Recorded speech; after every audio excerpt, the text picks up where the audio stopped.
لا حول ولا قوة إلا بالله العلي العظيم.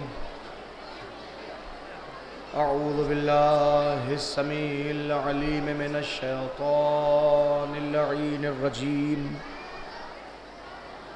بسم الله الرحمن الرحيم. الحمد لله وكفى وسلام على عباده الذين اصطفى خصوصا على محمد المصطفى وعلي المرتضى والفاطمة الزهراء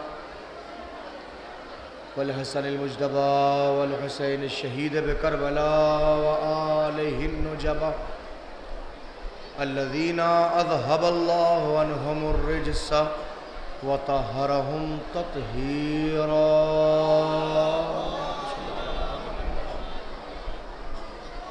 ولعنة الله على ظالميه الأعداء وقاتليه الأشقياء ما دام الصبح والمساء. أما بعد فقد قال الله تبارك وتعالى في محكم كتابه العلا والفرقانه الهدى.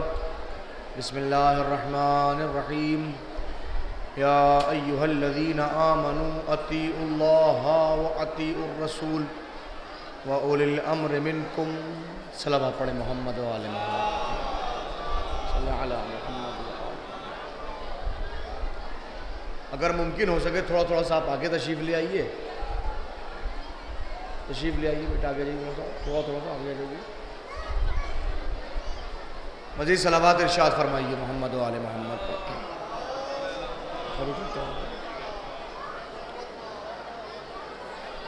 قرآن مجید کی ایک آیہ کریمہ آپ حضرات کی خدمت اقدس میں تلاوت کا شرف حاصل کیا ہے. ارشاد ہوتا ہے یا ایھا الذین آمنوا، اے صاحبان ایمان، اطیعوا اللہ و اطیعوا الرسول، اللہ کی اطاعت کرو اور رسول کی اطاعت کرو. وَأُولِي الْأَمْرِ مِنْكُمْ، اور ان صاحبان امر کی اطاعت کرو جو تم میں سے ہیں. قرآن کی آیہ کریمہ در حقیقت ہمیں کچھ افراد کی اطاعت کا حکم دے رہی ہے. 3 اطاعتیں اس آیہ کریمہ میں موجود ہیں. ایک اللہ کی اطاعت ہے، ایک رسول کی اطاعت ہے، اور ایک اولو الامر کی اطاعت ہے. اللہ کی اطاعت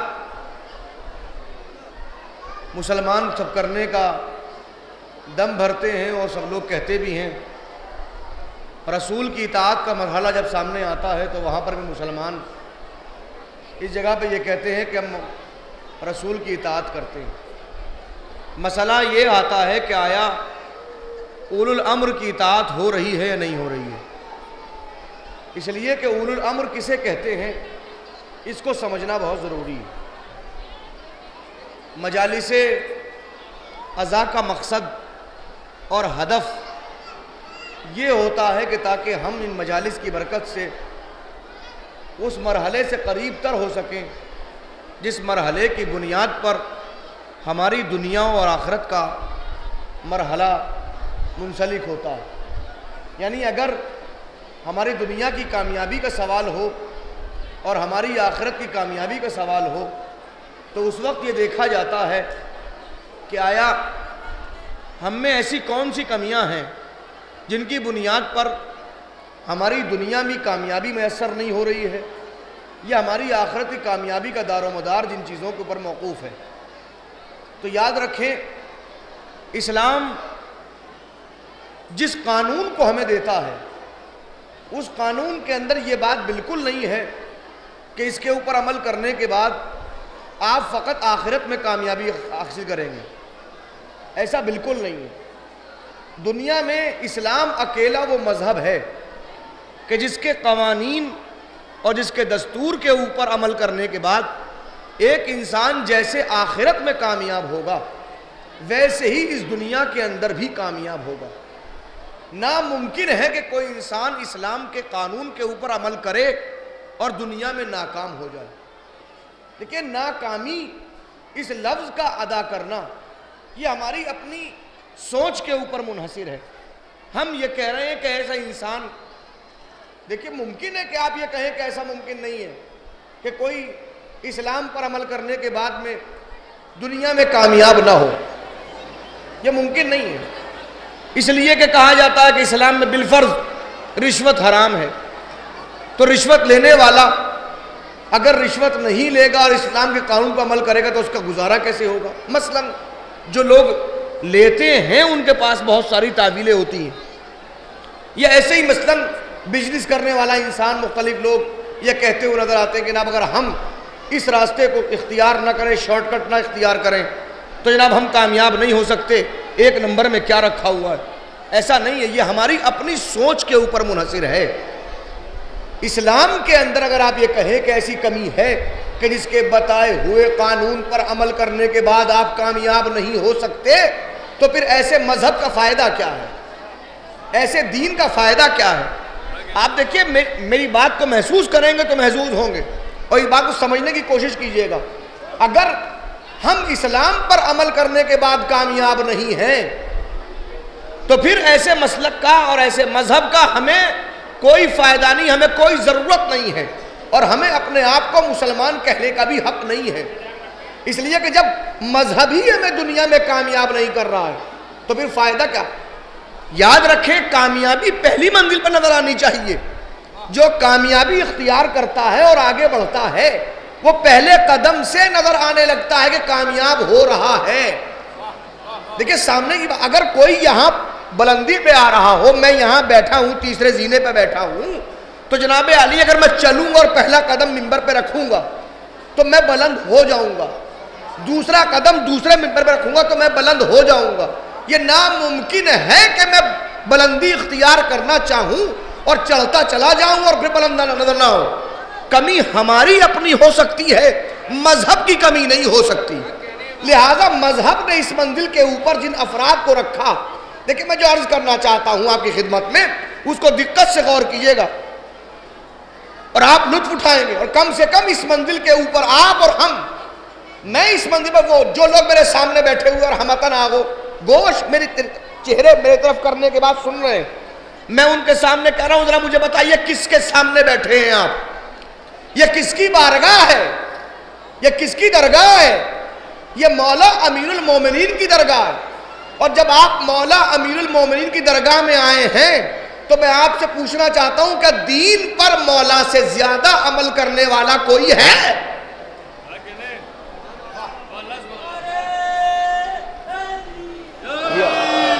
دیکھیں میں سیدھی بڑی آرام سے بات کر رہا ہوں اور تمہید کی منزلیں اختیار کر کے میں نتیجہ دینا چاہتا ہوں اس منزل کے اوپر. بھائی سوال یہ ہے کہ دین پر عمل کرنے کے بعد کوئی کامیاب نہیں ہو سکتا.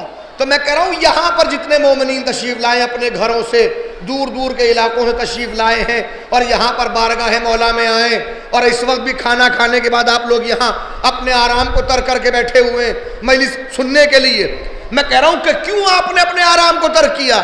صرف اس لیے ترک کیا کہ بارگاہ امیر المومنین میں آنے کے بعد آپ ذکر علی کریں. ذکر علی کیوں کریں؟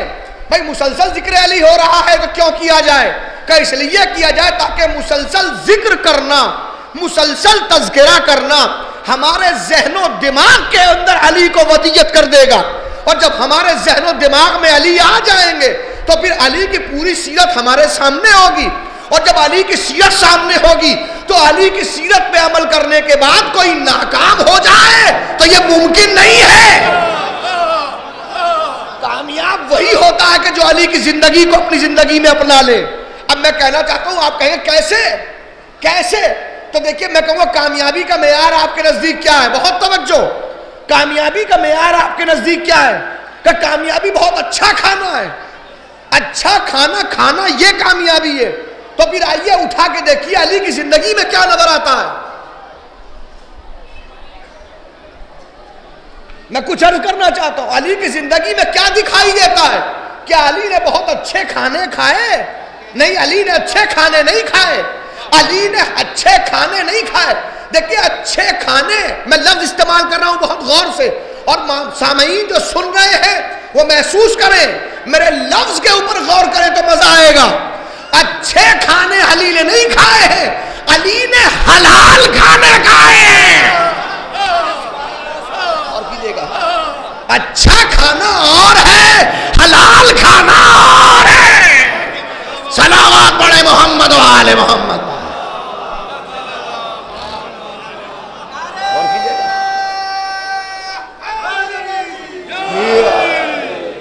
غور کیجئے گا. دیکھیں میں یہاں ہمارے کلیم بھائی بیٹھے، میں اس وقت سے گھبرایا تو نہیں، آپ سے کہا تو نہیں مجھے آگے پیچھے کر دیجئے. کیوں؟ میرا میسیج اگر 4 لوگوں تک پہنچ گیا تو میں کامیاب ہوں. کامیابی کا معیار کوئی ضروری نہیں کہ اتنوں کو سنا کے ہو، نہیں، جتنے سن لیں، جہاں تک بات پہنچ سکے. سب کو تو رسول نہ سنا سکے تو میں کیا سناؤں گا؟ ظاہر ہے سنانا میرا کام ہے، سننا انسان کے اپنے ظرف پر معمول ہوتا ہے. بہروں کو کوئی نہیں سنا سکتا. غور کیجئے گا. اب جو میں خدمت میں کر رہا ہوں، علی نے کیا کھایا ہے؟ علی نے اچھا نہیں کھایا، علی نے حلال کھایا ہے. حلال کھانا. اب آپ کہیں گے دیکھیں آگے بڑھ کے میں کہوں دوسرا مسئلہ. کوئی کسی کے یہاں جاب کر رہا ہے، کوئی کسی کے یہاں نوکری کر رہا ہے. نوکری کرنا، کیا نوکری کرنے کے اندر کامیابی کا معیار کیا ہے؟ کہ اچھا آفس ہو، یہ اچھی کامیابی ہے. اچھی گاڑی ہو، یہ کامیابی ہے. اچھی سہولتیں ہو، یہ کامیابی ہے. علی نے جو نوکری کی ہے تو یہودی کے باغ میں کی ہے، اور باغ میں بھی نوکری کی ہے تو وہاں پر بھی نوکری مزدوری کر کے علی نے یہ بتایا کہ دیکھو کام کی نوعیت کو نہ دیکھو، جو کام ہو اس کا مکمل حق ادا کرو. اب آپ کہیں گے کمال، تو یاد رکھے کمال اتنا ہے کہ باغ میں مزدوری کرنے والا مزدوری کر رہا ہے، مگر اتنا کمال علی کے پاس میں ہے کہ جب بھی حکومت کو ضرورت پڑتی ہے تو حکومت اس منزل کے اوپر آ کے مجبور ہوتی ہے کہ اس یہودی کے باغ میں مزدوری کرنے والے مزدور کے پاس آ کے کہتی ہے علی مسئلے کو حل کرو. اور جب علی مسئلہ حل کرتے ہیں تو حکومت کو مجبور ہو کے کہنا پڑتا ہے اگر علی نہ ہوتے تو میں ہلاک ہو جاتا.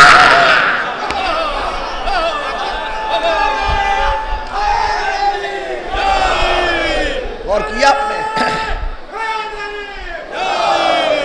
علی کو کہنا پڑ رہا ہے کہ اگر دیکھیں محسوس کیجئے گا کہ ماحول دیکھو، مزاج دیکھو، اپنے کام کو دیکھو، کام کا حق ادا کرو.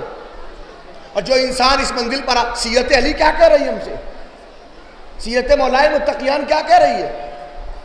دیکھیں یاد رکھیے کمال کا حاصل کرنا ہماری اور آپ کی ذمہ داری ہے. اس کمال پہ عمل کرنا ہماری ذمہ داری ہے. سیرت علی مطالبہ کر رہی ہے کہ علی کا چاہنے والا، علی سے محبت رکھنے والا کسی بھی مرحلے کے اوپر کسی سے مغلوب نہیں ہو سکتا. غالب کا ماننے والا غالب رہے گا، مغلوب نہیں ہو سکتا. یہ سیرت علی کہہ رہی ہے ہم سے. ارے جناب پڑھ کے کیا کریں گے؟ پڑھ کے کیا کریں گے؟ بہت سے نوجوان تعلیم کے میدان میں پیچھے کرے، پڑھ کے کیا کریں گے؟ نوکری تو ملتی نہیں ہے. تو کیا آپ تعلیم کو برائے نوکری لینا چاہتے ہیں؟ میں کسی اور کی بات نہیں کر رہا، میں علی والوں کی بات کر رہا ہوں. کہ یہاں جو علی والے بیٹھے مجھے بتائیے علی نے جو اس منزل کے اوپر کمال علم حاصل کیا، اور اتنا بڑا کمال کہ رسول نے کہا انا مدینۃ العلم وعلی بابھا، میں ہوں علم کا شہر اور علی ہے اس کا دروازہ. دروازے کا مطلب یہ ہے کہ جو بھی دیکھیں لطف کی بات یہ ہے کہ انا مدینۃ العلم، میں علم کا شہر، سٹی آف نالج. نالج علم، کس کا علم؟ ریاضی کا، فزکس، کیمسٹری، بایولوجی، منطق، فلسفہ، اصول تفسیر، اصول تفسیر، اصول حدیث، سماج، سائنس. کیا کہ نہیں محدود نہ کرو، میں علم کا شہر ہوں. یعنی ہر وہ چیز جہاں پر لفظ علم صادق آ جائے وہ مکمل طور پہ اگر جمع ہے تو اس شخص شخصیت کا نام رسول، اور رسول کہہ رہے ہیں اگر مجھ تک آنا چاہو تو دروازے 10-20 نہیں ہیں، دروازہ بس ایک ہے، ایک، اور جس ایک دروازے کا نام علی۔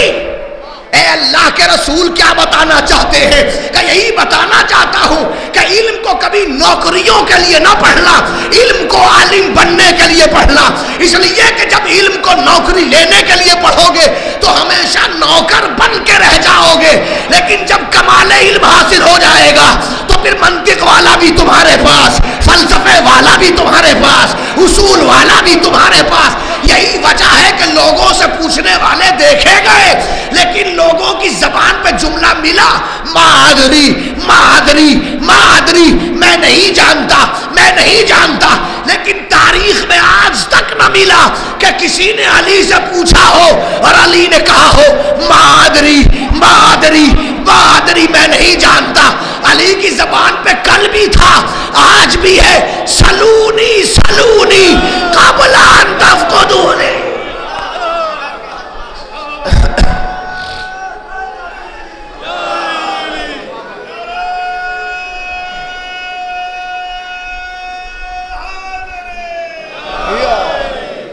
علی نے کل بھی دعویٰ کیا تھا، علی آج بھی فرما رہے ہیں جو چاہے پوچھو، جو چاہے پوچھو، پوچھنا تمہارا کام، جواب دینا ہمارا کام۔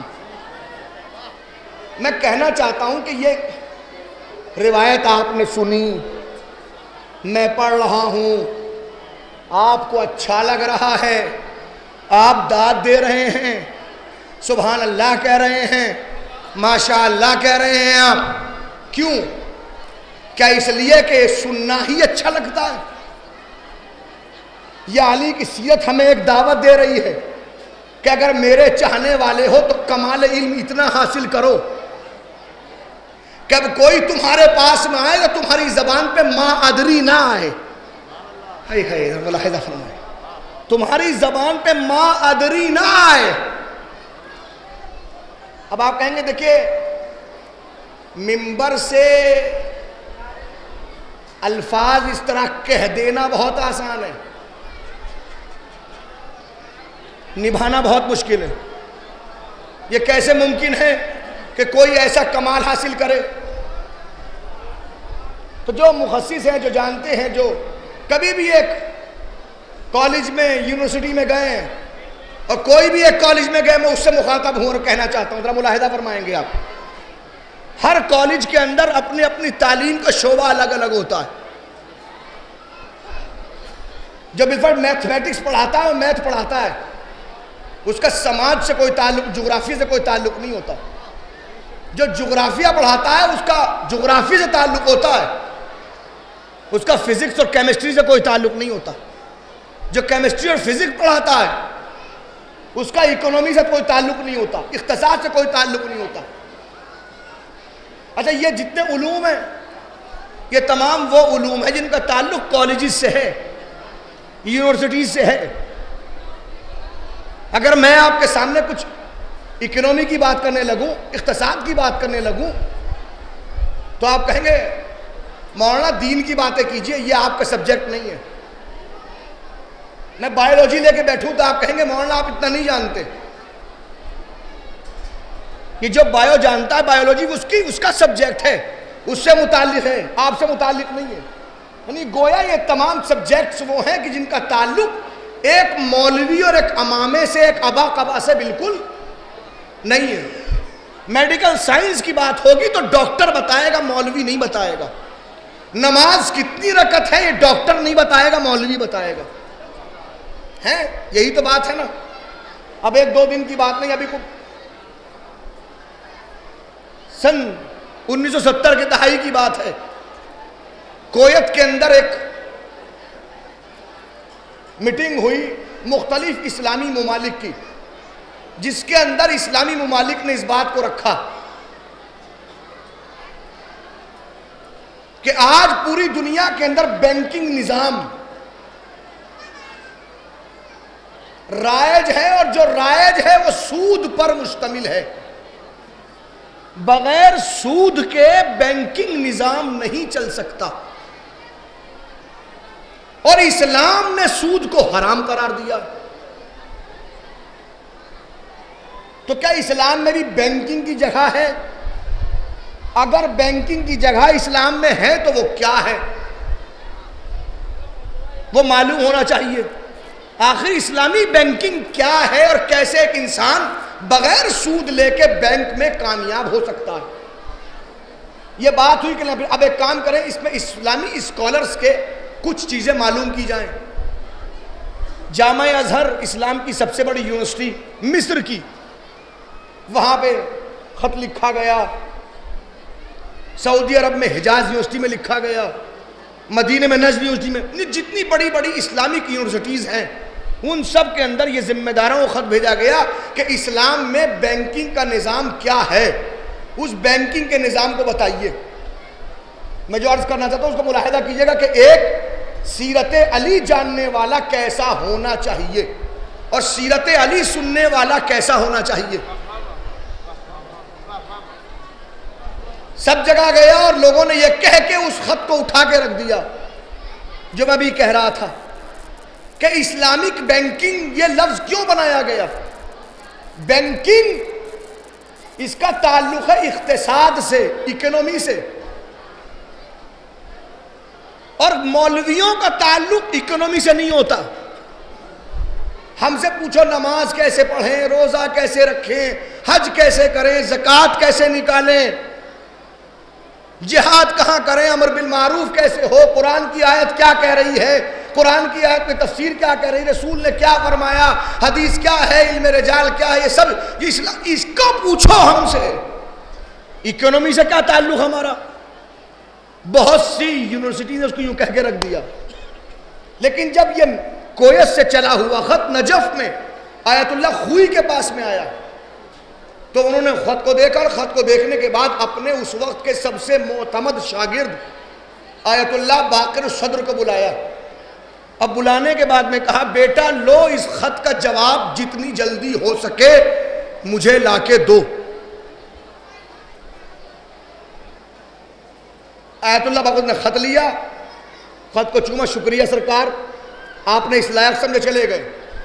اور پھر آیت اللہ باقر الصدر نے ایک کتاب لکھی، اس کا نام ہے اسلامی بینکنگ۔ اس سبجیکٹ پہ تشریف لائیے، صلوات پڑھیے محمد و آل محمد۔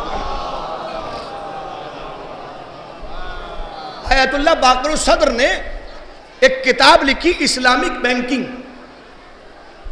اور اس کتاب کو لکھنے کے بعد ایک دو صفحے تقریباً 250 صفحات پر مشتمل، اور وہ کتاب لینے کے بعد اپنے استاد آیت اللہ خوئی کے پاس میں سرکار یہ جواب لکھ دیا ہے۔ انہوں نے کتاب کو کھول کے 2-3 جگہ دیکھا کہ بیٹا بہت اچھا لکھا ہے، اور یہ کہنے کے بعد اس کا ایک نسخہ کروا کے فوراً کویت بھجوا دیا۔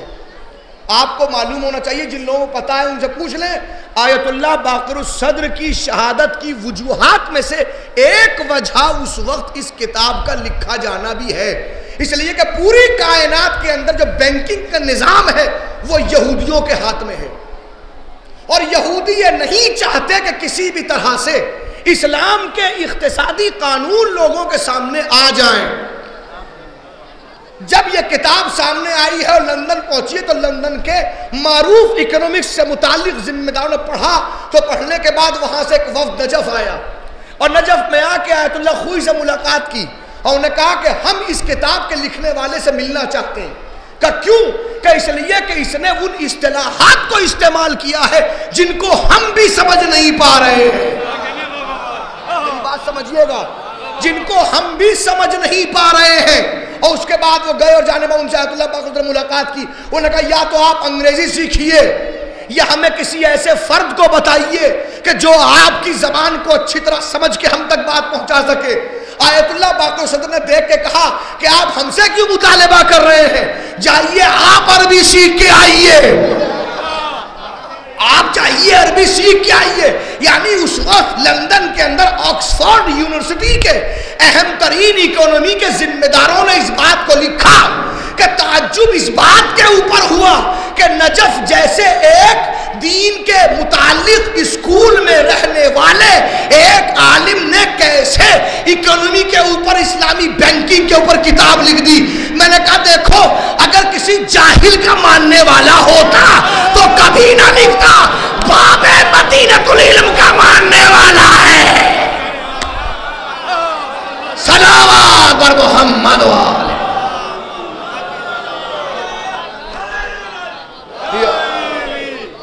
اور فرمایا آپ نے کہ دیکھو اگر کسی اور کا. اب میرا مطالبہ کیا ہے؟ یہاں جتنے افراد بھی میری مجلس میں بیٹھے ہوئے, چاہے میرے بھائی ہوں یا میری بہنیں جو یہاں پر میری گفتگو کو سماعت فرما رہی ہیں یا جہاں تک میری آواز جا رہی ہے, میں مطالبہ سب سے کر رہا ہوں. آپ لوگ گھر چھوڑ کے یہاں آئے کیوں ہیں؟ گھر چھوڑ کے آپ اس لیے یہاں پہ آئے ہیں تاکہ آپ علی کے ساتھ وابستگی کا اعلان کریں.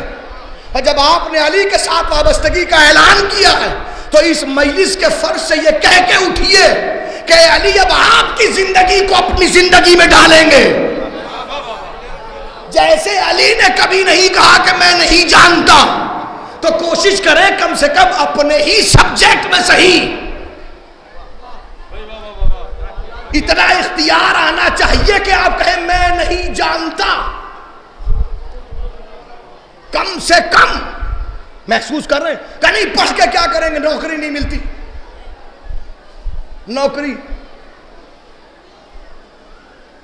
نوکری ملے گی تو پڑھیں گے. ایک بات میں نے کہہ دی ہے, برائے نوکری نہ پڑھیے, برائے علم پڑھیے. برائے نوکری نہیں پڑھیے, برائے علم پڑھیے. مینٹلٹی چینج ہو جاتی انسان کی, ذہنیت. جب اس کے علم کا معیار ہی یہی ہوگا کہ ہم نوکری حاصل کریں گے تو کتنا ہی بڑا کیوں نہ ہو جائے نوکر رہے گا نوکر. تو کرنا کیا ہے؟ علی نے اپنی زندگی سے فیصلہ دیا. علی نے زندگی میں فیصلہ دیا ہے کہ آپ اپنے فن میں اور اپنے علم میں کمال حاصل کریں. بہت توجہ, اپنے فن میں اور اپنے علم میں کمال حاصل کریں. جب آپ اپنے فن میں اور اپنے علم میں کمال حاصل کریں گے تو تعصب ختم ہو جائے گا. اب تعصب نہیں سامنے آ سکتا. اب جو لوگ کنکھیوں دیکھتے ہیں وہ ختم ہو جائے گا. لوگ مجبور ہو جائیں گے آپ کے پاس آنے کے لیے. آپ کہیں کیسے؟ تو میں 2-3 شعبے کا نام لے رہا ہوں. خدا نہ کرے, اللہ نہ کرے, سب پروردگار تمام لا الہ الا اللہ محمد رسول اللہ کہنے والے جملہ انسانوں کو اپنی حفظ و امان میں رکھیں. ایسا موقع نہ آئے کہ عدالت جانا پڑے. اگر خدا نہ خواستہ کوئی عدالت جاتا ہے تو ظاہر جب عدالت جاتا ہے تو وہاں کی لینگویج نہیں آتی, وہاں کی زبان نہیں آتی, وہاں جج سے کیسے باتیں کی جائیں گی پتہ نہیں ہوتا. انڈین لا یا جس لا سے متعلق گفتگو اس کا علم نہیں ہوتا. تو ایسے انسان کو کہ جس کو لا کا قانون کا علم نہیں ہوتا, اس کے لیے کچھ افراد وہاں پہ موجود ہوتے ہیں پہلے ہی سے, کالے کوٹ پہنے ہوئے. وہ کون ہیں؟ کہ وہ ہیں وکیل. جج کہتا ہے آپ وکیل کیجئے. میں وکیل کیوں کریں؟ کہ اس لیے کہ آپ کی بات کو جج تک اس قانونی زبان میں پہنچائے گا. چونکہ آپ کو جج کی زبان نہیں آتی اور آپ کو پتہ نہیں ہے کہ اپنی بات کیسے رکھی جائے گی, اس بات کو وکیل جانتا ہے کہ جج سے کیسے کہیں گے, کون سی قانون کی دفعہ کیا کہتی ہے, کون سی دفعہ کیا کہتی ہے, کس کے تحت کیا بات ہونی چاہیے, جج کو کیسے بتانا, یہ وکیل جانتا ہے. اب اگر خدا نہ خواستہ آپ کو ضرورت پڑ گئی اور وکیل کرنے کے لیے کھڑے ہوئے تو وکیل بہت سارے ہیں, چاہے تحصیل لیول کی عدالت ہو یا ڈسٹرکٹ لیول کی یا کمشنری لیول کی ہو یا ہائی کورٹ ہو یا سپریم کورٹ. مجھے یہ بتائیے اتنے بیٹھے ہوئے جتنے میرے سامنے بیٹھے ہوئے ذی شعور افراد, ان کی خدمت میں ہاتھ جوڑ کے پوچھوں کہ آپ اگر کھڑے ہو کے کسی وکیل کو ڈھونڈیں گے تو کیا کسی شیعہ وکیل کو ڈھونڈیں گے؟ کسی سنی وکیل کو ڈھونڈیں گے؟ کسی مسلمان وکیل کو ڈھونڈیں گے؟ کسی سکھ وکیل کو ڈھونڈیں گے؟ کسی عیسائی وکیل کو ڈھونڈیں گے؟ یہ لفظ استعمال کریں گے آپ؟ نہیں، آپ یہ کہیں گے مجھے اچھا وکیل چاہیے۔ اچھا وکیل سے مطلب کیا ہے؟ کہ جو ایک مرتبہ میں ہی آپ کا کام مکمل کرا دے، اس طرح بحث کرے کہ جج کو مکمل طور پہ کانفیڈنس میں لے لے، اور جو کہہ رہا ہو جج بھی اس کی وہ بات ماننے پر مجبور ہو جائے۔ آپ کو ہندو وکیل نہیں، مسلمان وکیل نہیں، اچھے وکیل کی ضرورت ہوتی ہے۔ خدا نہ خواستہ کوئی انسان بیمار پڑ گیا، ضرورت ہے کہ اس کا علاج کیا جائے۔ یہ اور بات کہ ہندوستان میں ہر دوسرا انسان خود ڈاکٹر ہے۔ کسی سے اپنی بیماری کا ذکر کر کے دیکھ لیجئے، فوراً 4 نسخے بتائے گا، یہ کر لو، ایسا کر لو، ایسا کر لو، ایسا کر لو۔ مگر مجھے بتائیے کیا کوئی ذی شعور اور سمجھدار انسان ہر انسان کے بتائے ہوئے نسخے پہ عمل کرتا ہے؟ نہیں کرتا۔ کیوں نہیں کرتا؟ کیوں نہیں کرتا؟ انہیں اس لیے نہیں کرتا کہ اسے مرض کا پتہ نہیں ہے۔ تو مرض کا پتہ کسے ہوگا؟ کہ تلاش کرو کسی ڈاکٹر کی، جو ڈاکٹر مرض کی تشخیص کر سکے اور پھر علاج ہو۔ اب میں ہاتھ جوڑ کے پوچھوں، شیعہ ڈاکٹر ڈھونڈو گے؟ سنی ڈاکٹر ڈھونڈو گے؟ ہندو ڈاکٹر ڈھونڈو گے؟ عیسائی ڈاکٹر ڈھونڈو گے؟ سکھ ڈاکٹر، یہودی، کون سا ڈاکٹر؟ کہا جائے گا ہندو مسلمان کی بات نہ کیجئے، شیعہ سنی کی بات نہ کیجئے، وکیل وہ جو اچھا، ڈاکٹر وہ جو اچھا۔ غور کر رہے ہیں آپ؟ ایسے میں 1 2 نہیں، 10 20 شعبے گنا سکتا ہوں کہ جہاں پر کمال کی ویلیو ہوتی ہے وہاں مذہب نہیں ہوتا، وہاں مسلک نہیں ہوتا، وہاں دین سامنے نہیں آتا، وہاں دھرم سامنے نہیں آتا۔ یہ دیکھا جاتا ہے کہ کون اپنے فن کے اندر ماہر ہے، کون اپنے علم کے اندر ماہر ہے۔ بس یہی کام علی نے اپنی پوری زندگی سمجھایا کہ اپنے فن میں کمال حاصل کرو۔ ارے کیسے کمال حاصل کرے؟ کہ چاہے یہودی کے باغ میں ہو لیکن حکومت کو اتنا مجبور کر دو کہ تمہارے دروازے پہ آ کے کہے اللہ اس دن کے لیے زندہ نہ رکھے جب مدینے میں مسئلہ حل کرنے کے لیے علی جیسی شخصیت موجود نہ ہو۔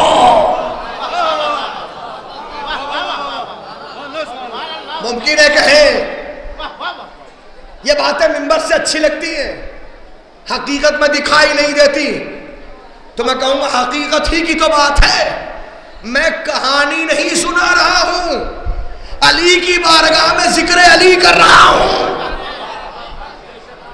یہ کہانی نہیں ہے، بارگاہ علی کے اندر ذکر علی ہے۔ علی نے کیا بتایا؟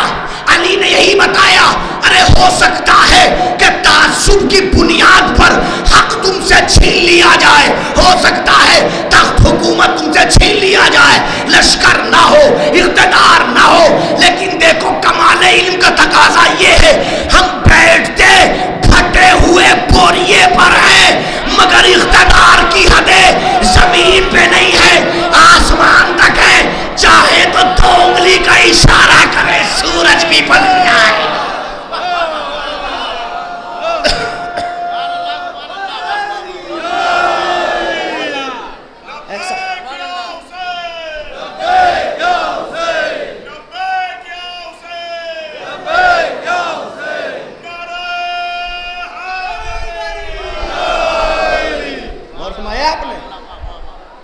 یہ رسم نہیں ہے، یہ رواج نہیں ہے۔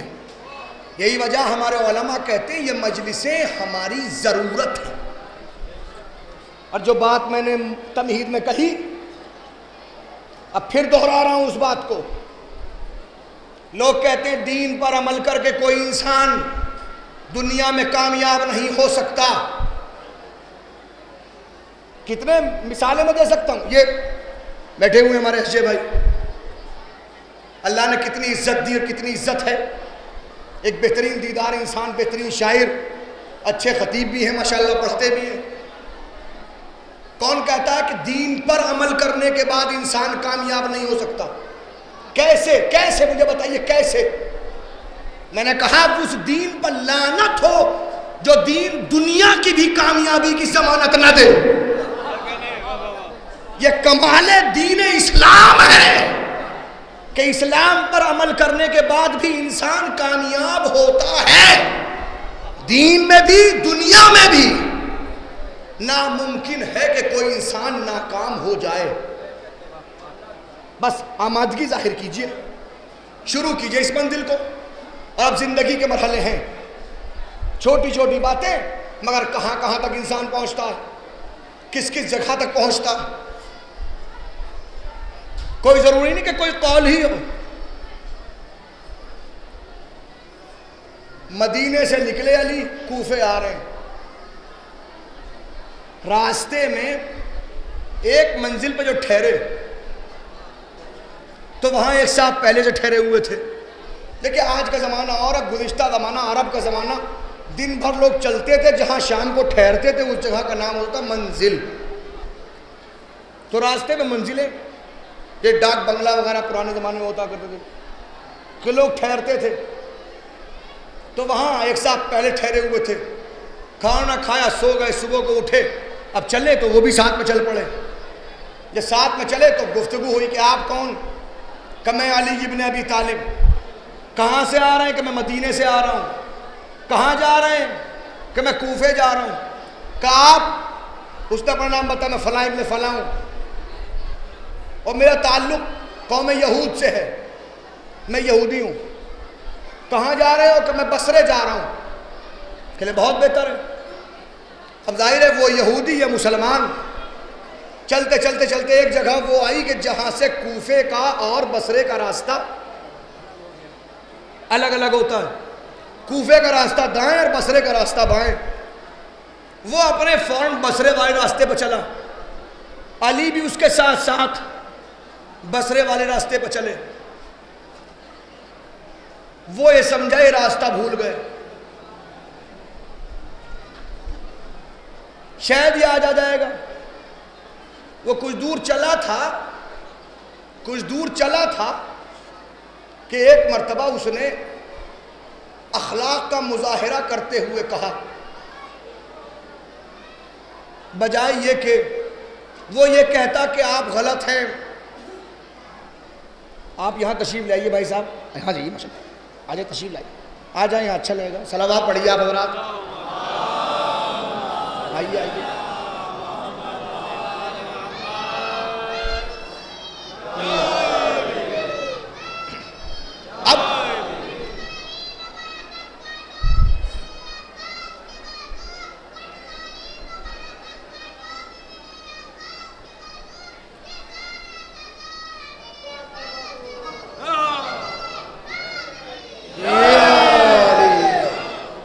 اب وہی کہ وہ یہ سمجھا کہ یہ راستہ بھول گئے تو اس نے اخلاق کا مظاہرہ کیا. دیکھیں آج کل بد اخلاقی یہ بھی تو ہو گئی ہے نا کہ اگر کوئی کسی کو غلط کرتے ہوئے دیکھتا تو فون, ارے آپ غلط کر رہے ہیں, میں ٹھیک کر رہا ہوں.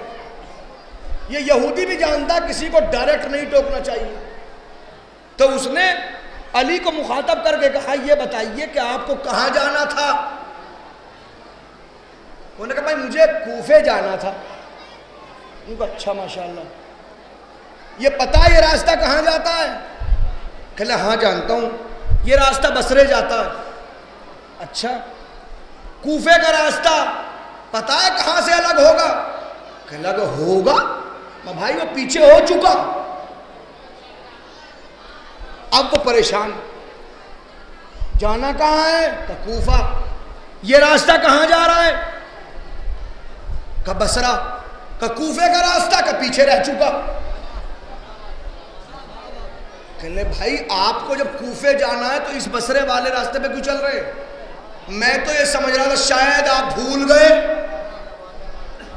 آپ شاید بھول گئے، جب آپ کو پتا ہے کہ یہ کوفے کا راستہ پیچھے رہ چکا، یہ راستہ بصرے جا رہا ہے، تو آپ یہاں چل کیوں رہے ہیں؟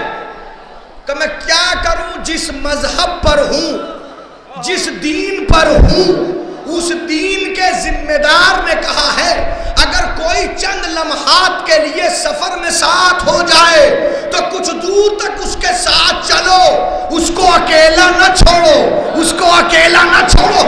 اس نے فوراً ہاتھ جوڑ کے کہا اچھا یہ آپ کے مذہب نے کہا ہے؟ کہا ہاں یہ میرے مذہب نے کہا ہے۔ کہ فوراً ہاتھ آگے بڑھائیے، مجھے کلمہ پڑھائیے، کہیے لا الہ الا اللہ محمد الرسول اللہ۔ وہ سمجھ رہا تھا یہ راستہ بھول گئے، یہ بھولنے نہیں آئے، بھولے ہوئے کو صراط مستقیم۔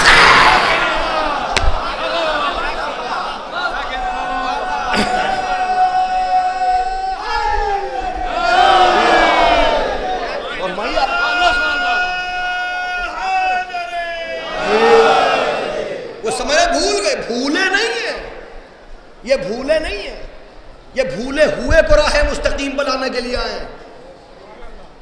اور کیا بتایا مذہب نے؟ کہ مذہب میں جب آؤ گے تو معلوم ہو جائے گا۔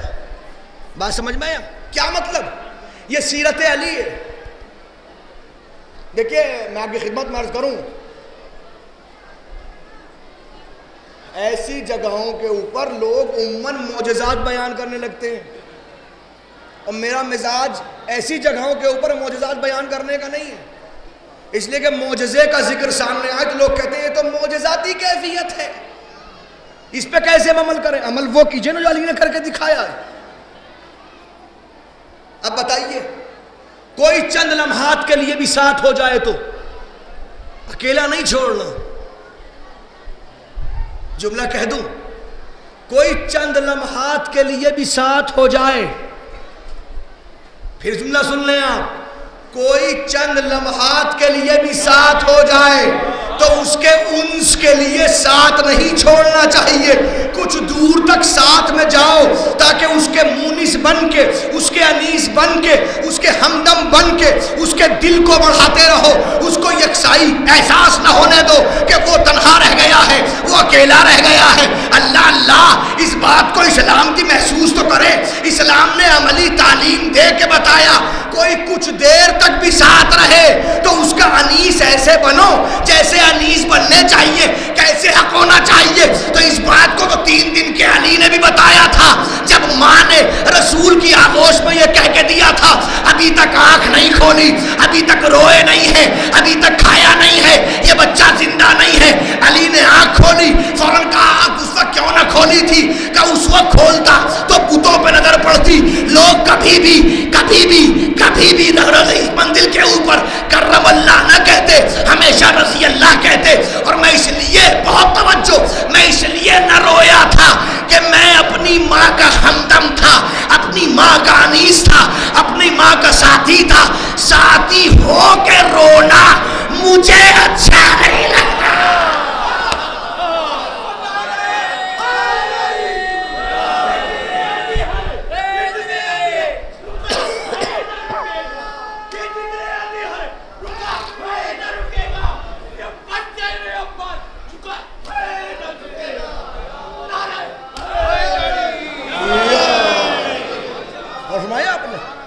تو یہ 3 دن کے علی نے بتایا تھا کہ ساتھی ہو کے کس طرح زندگی گزارنی چاہیے، اور اب یہاں علی زندگی بتا رہے ہیں۔ اور پھر اب میں قریب تر ہو جاؤں،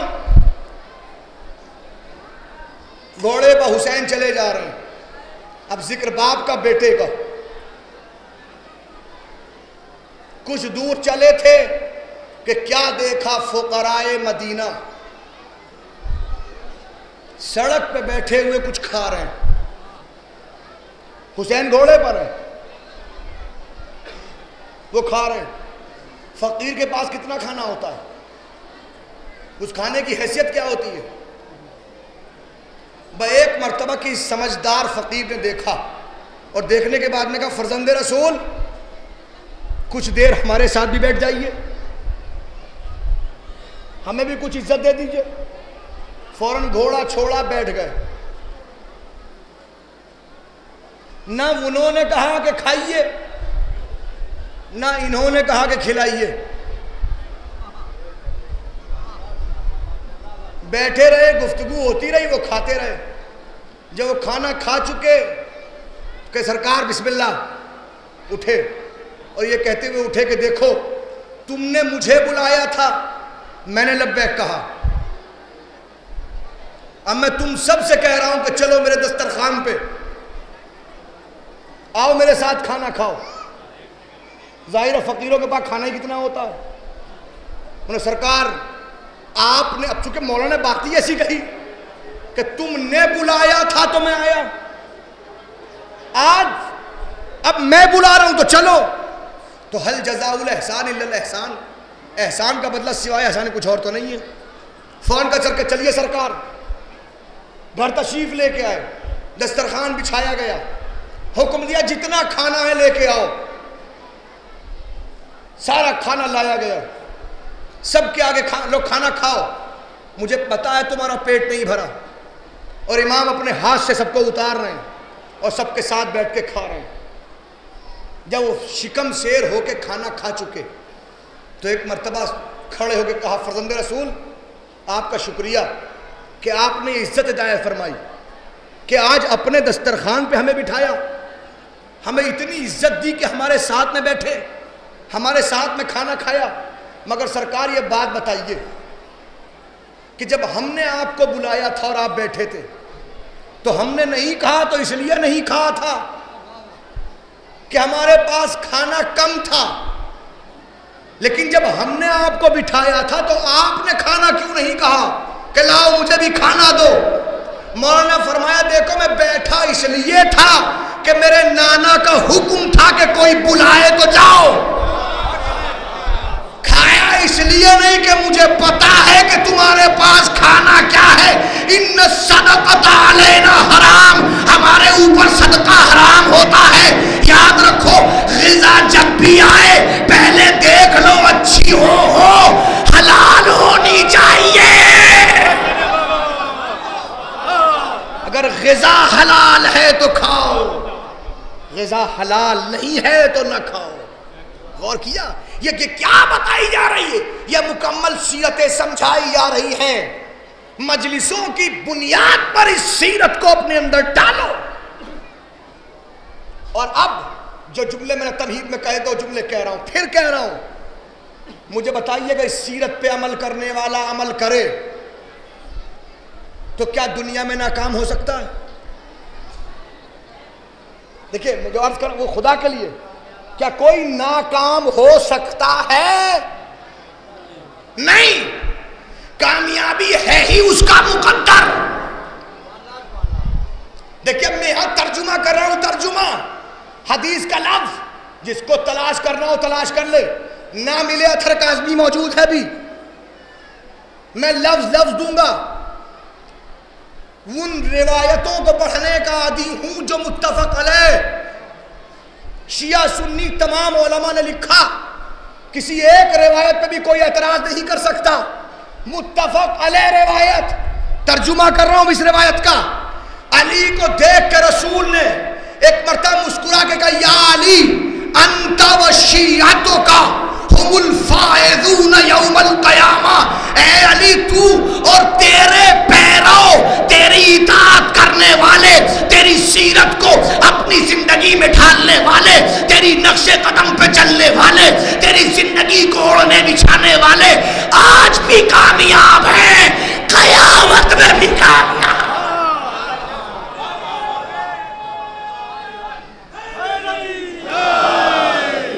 جس کو رسول کامیاب کہہ دے وہ کبھی ناکام، یہ ہمارا کہنا ہے۔ لہذا خبردار، اطاعت کرو اللہ کی، اطاعت کرو رسول کی، اطاعت کرو اس اول الامر کی کہ جس کو اللہ نے اول الامر بنایا ہے۔ اب یہاں پہ اختلافی کیفیت جس کو میں نے عرض کیا تھا، اب آئیے میں عرض کر دوں اور گفتگو کو سمیٹ لوں اور آپ سے دعا کی طالب ہو جاؤں۔ یہ اول الامر کون ہے؟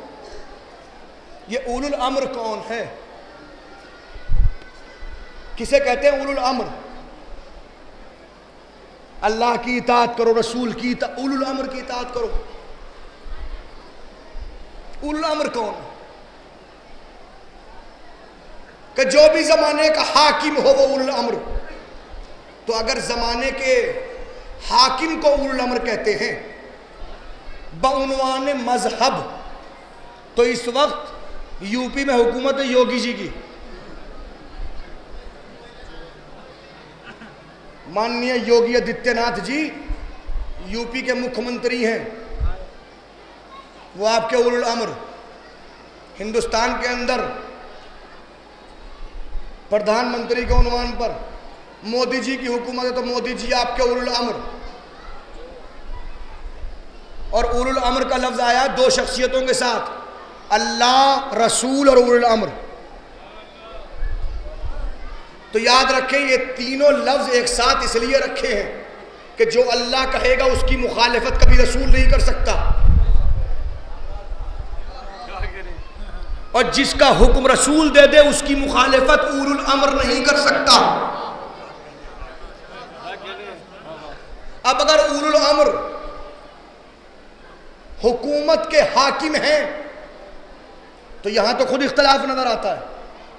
میں کوئی پولیٹیشن نہیں ہوں، نہ میں راجنیتک گفتگو کرنے کا عادی ہوں، سیاسی گفتگو کرنے. میں سمجھانے کے لیے چند باتیں عرض کرنا چاہتا ہوں. اس بات کو جب ہم اور آج کہہ رہے ہیں تو کہ اس بات کو رسول کے زمانے میں لوگ نہ سمجھے ہوں گے. سمجھ رہے ہیں؟ دیکھیں دنیا نے ٹیکنالوجی کو سمیٹ کے آپ کے ہاتھ میں دے دیا. کتابیں یہ میرے موبائل میں رکھی ہیں، یہ میرا موبائل ہے، میری موبائل کے اندر کتابیں پڑھی ہوئی ہیں، ایک دو نہیں ہزاروں کتابیں. اب صحیح کتاب کی صحیح روایت،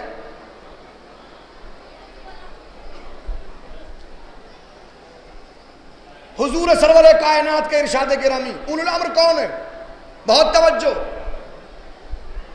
فرمایا خلفائی من بعدی 12، میرے بعد میرے 12 خلیفہ ہوں گے. میں دلیل قائم کر کے گفتگو کو ایک منزل پہ لا کے چھوڑ رہا ہوں، بہت جلدی سمیٹ رہا ہوں گفتگو کو. میں خلفائی من بعدی 12، میرے بعد میرے 12 خلیفہ. خلفائی میرے خلیفہ. ایک روایت راوی کہتا ہے حضور نے کچھ کہا میں سن نہ پایا. میں نے اپنے باپ سے پوچھا یار رسول نے کیا فرمایا؟ کہ رسول نے کہا کلہم من قریش، سب کے سب قریش میں سے ہوں گے، نہیں قریشی ہوں گے. دوسری روایت حضور نے فرمایا امرائی من بعدی 12، میرے بعد میرے 12 امیر ہوں گے. امیر کی جمع امرائی.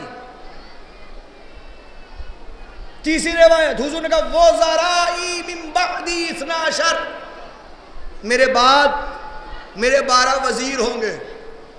خلیفہ ہوں گے تو 12، وزیر ہوں گے تو 12، امیر ہوں گے تو 12. میرے بعد ہوں گے.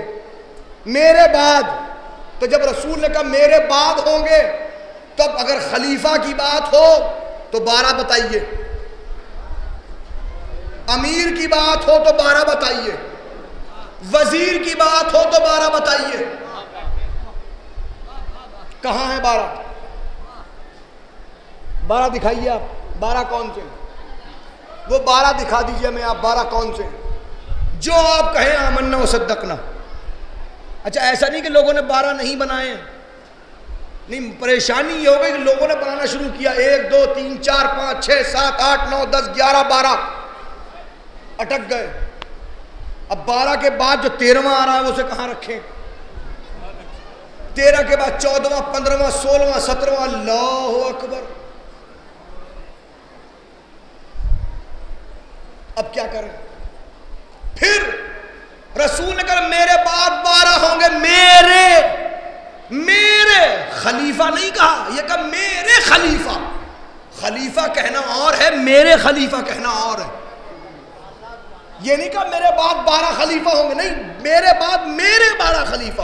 خلفائی جو بھی عربی جانتا ہے اسے بلا لیں آپ. وزرائی میرے 12 وزیر، امرائی میرے 12 امیر. تو خلیفہ ہونا آسان ہے، رسول کا خلیفہ ہونا بڑا مشکل ہے. اب جملہ کہوں تو کہوں، اب اگر نہ دیکھنا ہو تو گاؤں میں بھی بہت سے خلیفہ مل جائیں گے آپ کو. تو کیا ہر خلیفہ اس لائق ہے کہ وہ رسول کا خلیفہ ہو جائے؟ نہیں. کوئی ایسا ہو جو رسول کا ہو. بہت توجہ، اور میری پوری گفتگو سامنے رکھ لیجئے. اب آپ وہ ایسا ہو 12 کے 12 کہ جن کے بتائے ہوئے راستے پر چلنے کے بعد دین میں بھی کامیابی، دنیا میں بھی کامیابی. اب اگر ان 12 میں اختلاف ہو جائے تو اختلاف کبھی بھی کامیابی نہیں دیتا، ہمیشہ ناکامی دیتا ہے. تو 12 وہ چاہیے جن کی رفتار ایک ہو، گفتار ایک ہو، علم ایک ہو، علم ایک ہو، کرم ایک ہو، سجدہ ایک ہو، عبادت ایک ہو. مکمل طور پہ 12 کے 12 ایسے ہونے چاہیے کہ کسی طرح سے کوئی ایک فرق بھی سب میں نظر نہ آئے. کون ہے وہ؟ کون؟ میں نتیجہ دے رہا ہوں، سمیٹ لی گفتگو. وہ 12 قوم ہے. کتاب کا نام ینابیع المودہ، شیخ اعظم قسطنطنیہ شیخ سلیمان حنفی قندوزی نے لکھی. 3 جلدیں اردو میں دارالعلوم دیوبند چھپ چکی ہے. 3 روایتیں موجود ہیں. میں کہتا ہوں بہت توجہ جملے سنیں گے آپ. ہمارے مذہب پہ احسان ہے حضور کے پاک صحابہ کا. اگر حضور کے وہ پاک صحابہ نہ ہوتے تو ہم تک صحیح راستے کا علم نہ ہوتا. جب حضور نے کہا میرے 12 ہوں گے، خلیفہ میرے 12، وزیر میرے 12، تو صحابہ کرام کا ایک وفد آیا کہ یا رسول اللہ ومن ہم، 12 کون سے ہیں وہ؟ اب 3 روایتیں. پہلی روایت، بہت توجہ، اب دیکھیں روایتوں کا اختلاف بتا رہا ہے، لینگویج بتا رہی اختلافی کہ رسول نے ایک جگہ نہیں کم سے کم 3 مرتبہ بتایا. پہلی روایت حضور نے کہا اولہم علی ثم الحسن ثم الحسین ثم علی ثم محمد ثم جعفر ثم موسیٰ ثم علی ثم محمد ثم علی ثم الحسن ثم القائم الحجہ.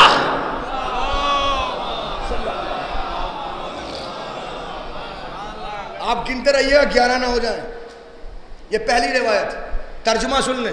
حضور نے کہا پہلے علی ہوں گے، پھر حسن ہوں گے، پھر حسین، پھر علی، پھر محمد، پھر جعفر، پھر موسیٰ، پھر علی، پھر محمد، پھر علی، پھر حسن، پھر حجت.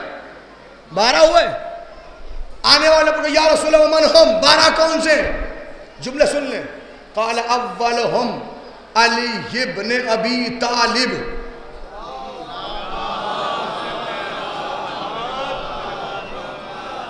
میں سمیٹ رہا ہوں گفتگو کو اور محسوس کر لیں. پہلے علی ابن ابی طالب، ثم حسن ابن علی، ثم حسین ابن علی، ثم علی ابن الحسین، ثم محمد ابن علی، ثم جعفر ابن محمد، ثم موسیٰ ابن جعفر، ثم علی ابن موسیٰ، ثم محمد ابن علی، ثم علی ابن محمد، ثم حسن ابن علی، ثم الحجت ابن الحسن.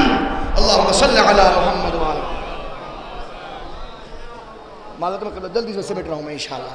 2 روایتیں محسوس کر لیا آپ نے. تیسری روایت آنے والے یا رسول اللہ ومن ہم، وہ 12 کون سے ہیں؟ بہت توجہ. قال اولہم علی المرتضی ثم الحسن المجتبی ثم الحسین الشہید بکربلا ثم علی زین العابدین ثم محمد باقر علم الاولین والآخرین ثم جعفر الصادق ثم موسیٰ الکاظم ثم علی الرضا ثم محمد الجواد ثم علی الحادی ثم حسن العسکری ثم المہدی المنتظر القائم الحجہ. بہت توجہ، نتیجہ نکال دوں میں. 3 روایتیں. پہلی روایتوں میں نام ہے بس، دوسری روایتوں میں نام بھی ہے، ولدیت بھی ہے. تیسری روایت میں نام ہے، ولدیت نہیں ہے مگر لقب اور کنیت ساتھ میں ہے، صفت کے ساتھ. اے اللہ کے رسول، آخر آپ نام بتا دیجئے کہ اگر میں نے نام بتا دیا تو لوگ اس نام کے سلسلے کے پوری اولادوں کا نام رکھ لیں گے، لہذا میں نام نہیں رکھوں گا. نام کے ساتھ ساتھ میں ولدیت بھی بتاؤں گا. ہو سکتا ہے جب نام بھی ہوں گے تو ولدیت بھی ہو جائے گی کہ میں نام کے ساتھ ولدیت بھی رکھوں گا، ولدیت کے ساتھ صفت بھی رکھوں گا. نام لے آئیں گے، ولدیت لے آئیں گے، صفتیں کون لے کے آئے گا؟ علی بنا سکتے ہیں، علی مرتضیٰ نہیں بن سکتا. حسن بنا سکتے ہیں، مصطفیٰ نہیں بن سکتا. حسین بنا سکتے ہیں، شہید کربلا نہیں بن سکتا.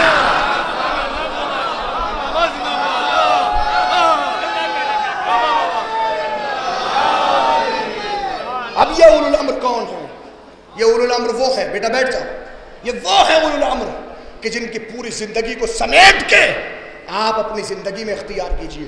اس منبر کے حق کی قسم، اس فرش اعظا کی قسم، کوئی اگر ان شخصیتوں کو اپنی زندگی میں ڈھالے، دین دنیا میں بھی ناکام نہیں ہو سکتا. سمیٹ لی گفتگو، بس بڑی زحمت کچمچ بیانی سماعت فرمائی. آئیے قبلہ آپ کے حوالے کر دوں میں.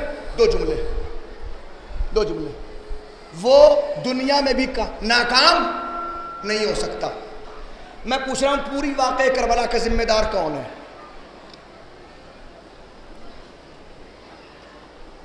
کون ہے جو گھیر کے لایا ہے؟ کون ہے کہ جس نے لجام فرس پہ حسین پہ ہاتھ رکھا ہے؟ کون ہے؟ میں 1-2 سوال نہیں ہے. کون ہے جس نے خیمے نہر سے ہٹوانے کے اندر باقاعدہ معاونت کی ہے؟ کون ہے جس نے پانی بند کروانے میں معاونت کی ہے؟ 1-2 بات نہیں، کتنی ایسی باتیں ہیں جو میں ہاتھ بڑھا کے آپ سے سوال کر سکتا ہوں. کوئی ہے؟ کوئی کمی تھی حور میں؟ استغفر اللہ ثم استغفر. اس منبر سے عظیم ترین اجتماع کو خطاب کرتے ہوئے جملہ کہہ رہا ہوں بڑی معذرت کے ساتھ. حور کے لعنت اللہ ہونے میں کوئی کسر نہیں تھی. یہ تھی کوئی کسر؟ کوئی کمی رہ گئی تھی؟ قیامت تک کے لیے لعنت کا استحقاق حور کے لیے ہو چکا تھا. کتنی باتیں. ارے خود لجام فرس حسین پہ ہاتھ رکھنا کافی ہے، لیکن نہیں، اب اس سیرت کو انہوں نے اپنی زندگی میں ڈھالا اور کامیابی، اللہ اکبر، کامیابی ایسی کامیابی ہے کہ آج تک حر علیہ السلام ہے.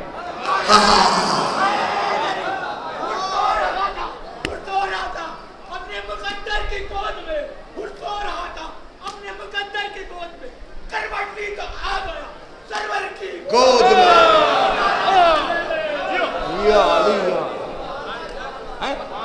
آج تک حر علیہ السلام. اور پھر دیکھیے کس کا مقدر ہے؟ شہید 72 ہے مگر رومان زہرا صرف حر کا مقدر. کیوں؟ اس لیے کہ اب عمل میں ایسے ڈھالا اللہ کہ اب دنیا بھی ایسی کامیاب. لوگوں نے لکھا، لوگ جاتے ہیں اللہ اس مجلس کے صدقے میں سب کو کربلا لے کے جائیں انشاءاللہ. جائیں گے آپ، جا کے سوال خود کریں گے آپ، حر کا روزہ اتنی دور کیوں ہے؟ بتانے والے بتاتے ہیں وہاں جو موجود ہوتے ساتھ میں. نسیم بھائی بتایا ہوگا آپ نے بہت لوگوں کو کہ قبیلے والے لے کے جا رہے تھے. جو سرحد کربلا تھی وہاں تک لاشا گیا، اور جو سرحد آئی وہاں پہ لاشا رک گیا. خبردار کوئی باہر نہیں لے جا سکتا. کیوں؟ اس لیے کہ کربلا مقدر ہے، مقدر. اما آپ بیٹھے ہیں یہاں، سب کا مقدر کچھ ہو نہ ہو، لیکن تمنا ہوتی ہے کہیں نہ کہیں سے کربلا کا کفن مل جائے. جب کفن پہ اتنی تمنا ہے تو جس کو خاکے کربلا باہر نہ جانے دے رہی ہو. بس ایک منزل، صبح سویرے کا وقت، رات کا سناٹا، اور خیمے سے باہر کبھی دائیں کبھی بائیں، کبھی دائیں کبھی بائیں، بیٹا ہے جس کا نام علی ہے، کڑیل جوان آگے بڑھ کے کہتا بابا کوئی مجھ سے پوچھتا پورے عرب میں سب سے زیادہ بہادر کون ہے، آپ کا نام لیتا۔ بابا کل جنگ ہونے والی ہے، لشکر بھی تھوڑا سا ہے، 72 کیا ہے؟ بابا کیا ان 72 کو دیکھ کے کچھ خوف؟ بابا یہ تو پیاسے ہیں، بابا 3 دن کے بھوکے پیاسے ہیں، بابا کیا ان سے ڈر رہے ہیں؟ روایت کہتی ہے اپنے بیٹے علی کا ہاتھ پکڑا، پکڑنے کے بعد ایک مرتبہ حر نے دشت کربلا کی طرف چلنا شروع کیا، کچھ دور گئے اور جانے کے بعد کا بیٹا ذرا غور سے ان خیموں کی طرف کان کو لگا۔ اب جو غور سے کانوں کو لگایا تو بیٹا کچھ سنائی دے رہا ہے؟ ہاں ہاں بابا کچھ بچے کہہ رہے ہیں اللہ تو ہائے پیاس ہائے پیاس ہائے پیاس۔ حر نے اتنا جملہ کا بیٹا بس اتنا بتا دے ان بچوں کی خطا کیا ہے؟ بیٹا ان بچوں نے ہمارا کیا بگاڑا؟ بیٹا اتنا بتا دے کہ یہ اولاد رسول نہیں ہے، بیٹا کیا یہ آل رسول نہیں ہے، بیٹا کیا انہوں نے دین بدلا، کیا قرآن میں تحریف کی انہوں نے؟ بیٹا کیا کرنا؟ ہاتھ جوڑ لیے، کچھ نہ کہہ سکے، واپس آ گئے دونوں باپ بیٹے، گفتگو نہ ہو سکی۔ نماز صبح کا وقت قریب ہوا، ایک آواز دشت کربلا میں بلند ہوئی، اللہ اکبر اللہ اکبر، فرزند رسول حسین کے حکم پہ پیمبر نما بیٹا رسول کی آواز میں اکبر کی آذان کی آواز۔ حر ایک مرتبہ اٹھے، اب اکبر نہیں بلا رہے ہیں، رسول بلا رہے۔ گھوڑے کے اوپر لجام کو پکڑا، بیٹھے چلنے لگے۔ بیٹے نے ایک مرتبہ آگے بڑھ کے قدم پکڑ لیے، بابا کہا؟ بیٹا میں جنت جا رہا ہوں۔ بابا جب تک جہنم میں رہے ساتھ میں رکھا، جنت جاتے ہوئے ساتھ نہ جائیں گے؟ بیٹا جنت اور جہنم اختیاری مرحلہ ہے، جنت جائے گا اپنی کوشش سے جائے گا، جہنم جائے گا اپنی کوشش سے جائے گا۔ اگر چلنا ہے خود چلو، میں مجبور نہیں کر سکتا۔ کہ نہیں بابا ہم آپ کے ساتھ ساتھ ہیں۔ بھائی بھی ساتھ ہو لیا، بیٹا بھی ساتھ ساتھ ہو لیا، غلام بھی ساتھ ہو لیا، چھوٹا سا قافلہ چلنے لگا۔ بس عزیزوں میں سمیٹ رہا ہوں جلدی سے، چند لمحات میں آپ سے زیادہ چاہتا ہوں۔ اس منزل کے اوپر کچھ دور چلے تھے کہ ایک مرتبہ حر نے گھوڑے کو روک لیا۔ بابا جنت جاتے ہوئے رکتے تو نہیں ہیں؟ بیٹا رکتے نہیں ہیں، مگر میں بہت گنہگار ہوں، بیٹا بڑی خطائیں کی ہیں، میں نے حسین کی لجا میں فرض پہ ہاتھ رکھا تھا، بیٹا میں نے خیموں کو ہٹوایا تھا، بیٹا میں نے پانی بند کرایا تھا، بیٹا زینب و کلثوم کی آوازیں علتا اجرکم اللہ، بیٹا ان سب کا ذمہ دار میں ہوں، بیٹا مجھے شرم آ رہی ہے، یہ کہنے میں اپنی آبا کو لیا اپنے سر پہ ڈال لیا، بیٹا مجھے دکھائی نہیں دیتا، ہاں جب منزل سامنے آئے مجھے بتا دینا۔ چلنے لگے، پھر رکے، بیٹا مجرم ہوں، مجرم بن کے جاؤ، لے رومال لے میرے ہاتھ باندھ دے، میں مجرم بن کے جانا چاہتا ہوں۔ ہاتھ بند گئے، بیٹھے۔ وہ ایک مرتبہ ادھر حسین کرسی پر بیٹھے تھے، ایک مرتبہ آواز دی علی اکبر چلو میرا مہمان آ رہا ہے، قاسم چلو میرا مہمان آ رہا ہے، عباس چلو میرا مہمان آ رہا ہے، اے سعید و حبیب چلو میرا مہمان آ رہا ہے۔ بیٹے نے ایک مرتبہ آواز تکبیر بلند کی، اللہ اکبر۔ بیٹا کیا منزل آ گئی؟ بابا نہیں منزل نہیں آئی، حسین کے اصحاب استقبال کے لیے آ رہے ہیں۔ الحمدللہ الحمدللہ، کچھ دور آگے بڑھے، اللہ اکبر۔ بیٹا منزل آ گئی؟ نہیں بابا منزل نہیں آئی، ارے قمر بنی ہاشم ابو الفضل عباس، الحمدللہ الحمدللہ اللہ اکبر۔ بیٹا منزل آ گئی؟ نہیں بابا منزل نہیں آئی ہے، حرم شکل پیغمبر علی اکبر استقبال کے لیے آ رہے ہیں۔ الحمدللہ الحمدللہ اللہ اکبر، بیٹا منزل آ گئی. نہیں بابا منزل نہیں آئی، اب مولا حسین خود استقبال کے لیے اپنے آپ کو گھوڑے سے اتار لیا. کیسے ممکن ہے میں سوار رہوں مولا زمین پہ رہے؟ بابا منزل سامنے. روایت کہتی ہے ایک مرتبہ اپنے سر کو حسین کی قدموں پہ رکھا. خطا کتنی بڑی ہے، اس کی سنگینی کا احساس حر کو ہے. جملہ کا مولا کیا میری خطا معاف ہو سکتی ہے؟ جملہ دیکھے، حر نے معافی نہیں مانگی، اپنی جملے کے اندر خطا کی سنگینی کا احساس رکھا ہے. مولا اتنی زیادہ گرا خطا ہے کہ یہ معاف ہو سکتی ہے. وارے کریم ابن کریم آقا گھر کو اٹھایا، اپنے ہلو پہ گیا. جملہ کا حر میں نے بھی معاف کیا، میرے خدا نے بھی معاف کیا. اجرکم اللہ. مولا اگر معافی دے رہے ہیں تو ٹھیک ہے، میں ایک منزل، میرے بیٹے کو مرنے کی اجازت ہے. حر کی معافی مشروط ہو گئی بیٹے کے چاہنے پر. نہ جانے کیا کیا مرحلے میں تاریخ کے اور مقاتل کے جملوں کو چھوڑتے ہوئے بیٹے کو اجازت ملی. ایک منزل وائی کے بیٹا گیا. جوان بیٹا بھوکا نہیں ہے، پیاسا نہیں ہے، جوان بیٹا ہے. کیسے حملے کیے؟ اللہ اکبر. حر کا بیٹا تھا مگر ایک منزل وہ آئی کہ چاروں طرف سے لوگوں نے گھیرا، اور گھیرنے کے بعد اب جو حملہ کیا تو بیٹا زمین پہ گرا. آواز دی بابا میرا سلام آخر کو بھول کی. روایت کہتی حر کرسی پر بیٹھے تھے، ایک مرتبہ اٹھنے لگے تو ایک مرتبہ کسی کے ہاتھوں کا لمس اپنے کندھے پر محسوس کیا. پلٹ کے کیا دیکھا؟ حسین کھڑے ہیں اور کہہ رہے ہیں حر کہاں جا رہا ہے؟ کہ مولا بیٹے کی میت لینے کے لیے. تڑپ کے حسین نے سر جھکا کے جملہ کا حر جوان کی میت بوڑھا باپ نہیں اٹھاتا. حر جوان کی میت. اجرکم اللہ.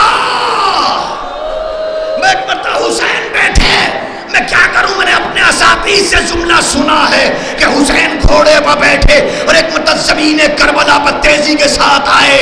اب یہ صبح کا وقت ہے، صبح کا وقت.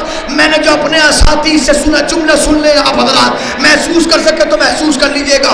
حر کے بیٹے کے نزدیک پہنچے، حر کے لاشے کے بیٹے قریب پہنچنے کے بعد حسین گھوڑے سے نہیں اترے، اپنے گھوڑے پر بیٹھے بیٹھے جھکے بائیں ہاتھ سے حر کے جوان کی میت کو زمین سے اٹھا کے گھوڑے پر رکھ لیا. ہائے بڑی جلدی سن لیا آپ نے، بڑی آسانی سے سن لیا. یہ صبح کو طاقت ہے حسین کی. گھوڑے پر بیٹھے بیٹھے جھک کے زمین سے جوان کی میت کو اٹھا کے گھوڑے پر رکھ لیا. لیکن شام آتے آتے اب جو ایک جوان کا لاشا اٹھایا تو خیمے کا رخ کر کے کہا اے بنی ہاشم کے بچوں، جوان میت